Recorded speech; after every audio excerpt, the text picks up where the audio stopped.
If you've been following me, you may have come across my Worthless series where I talked about content having no value, the metrics that companies focus on like impressions, reach, and engagement having no value, and influencers having no value, or at least the ones you see featured in the Fire Festival fiascos. Turn around!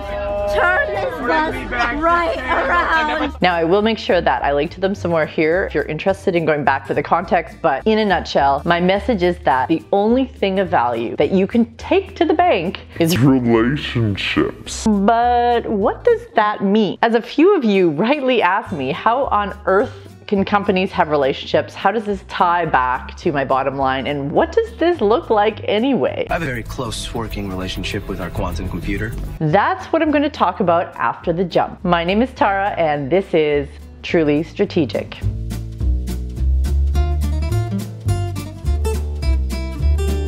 Let's start by talking about what this relationship between a company and a customer is not. Number one, it is not like being a BFF. Leslie, I thought we were besties. A company is not a person. It is founded and run by people, but it's definitely not a person. Companies often have personalities and attributes which are people-like, but there are some fundamental things that companies are missing. I'm going to avoid going down the philosophical rabbit hole here, but in essence, to be a person, you must have consciousness. A person will have the ability to independently reason and will have their own moral compass, not a board of directors who can vote on what you should care about or not. So you can love a company, but it won't love you back, no matter how much the tagline proclaims it does. Get back in here and love me! And your customers will say that they love you, but that's also not the same thing as true love. Number two, and on the other end of the spectrum, it's not what happens when someone buys your product, not even if they're buying it over and over again. I can be a repeat customer for a company but have no relationship with them at all. In fact, I can even dislike that company. What's this? Okay, just a simple contract laying out the terms of our friendship. Take, for instance, phone or cable companies. I've had a phone plan with the same company for years, but frankly, I'd leave them in a heartbeat if the right alternative came along. The rest of them are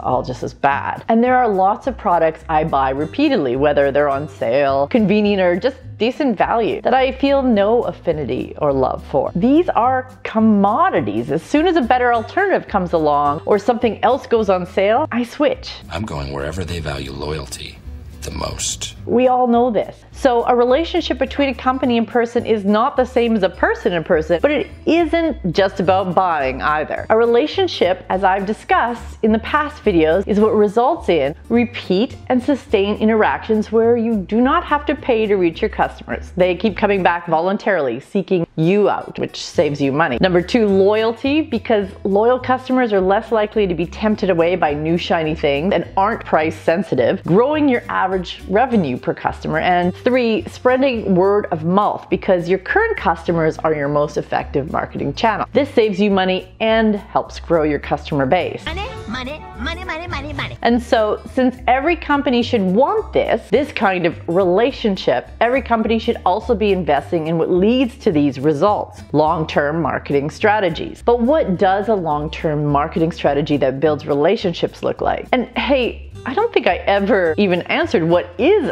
a relationship between a company and a customer, right? I was wondering when you'd get around to that. So a relationship between a company and a customer is one that includes mutual, this means two-way, respect, trust, benefit, and values. In terms of respect, the company respects the customer's time, intelligence, boundaries, and privacy. And the customer respects the company's right to make money. If I'm a customer that respects the company, I won't share that login or otherwise undermine their right to sell to another customer. Doesn't share his Netflix password, pays for his porn. Trust is the adjunct to this. The customer trusts the company to keep their information safe and private and not to abuse their time. Don't sell my information. While the company can trust the customer not to share that login with Uncle Bob. I've only been an uncle for a day. There are also mutual benefits to this relationship. The customer pays the company for a product or service, a price that helps that company be profitable, and the company provides a product or service that benefits the customer in some way, shape, or form. As long as the benefit on both ends feels equivalent to or better than the cost, this remains intact. All right, movie, you better be worth it. Now the last one, values, is tricky and not always universal. However, for many customers, shared values means the difference between a transaction and a relationship. When you're presented with choices and respect, trust, and benefits are already a given, this could be the loyalty maker or breaker. Why have we been spending so much money on whistles? So no, a company-customer relationship isn't the type of relationship where you hang out for drinks on a Friday night or call one another for advice. Those are the relationships you have with friends and family. This is a professional relationship, like the one you may have with your boss or coworkers in most cases. It's still a relationship, but has different boundaries, and believe me, those boundaries are healthy. We can get plastered and hit on our coworkers later. So then, what does a long-term strategy that builds these type of relationships look like? I think this may be a better subject to tackle in a whole other video or multiple videos. If you're interested in watching those videos and others, follow me here to catch it next time. Until then, my name is Tara and this has been Truly Strategic.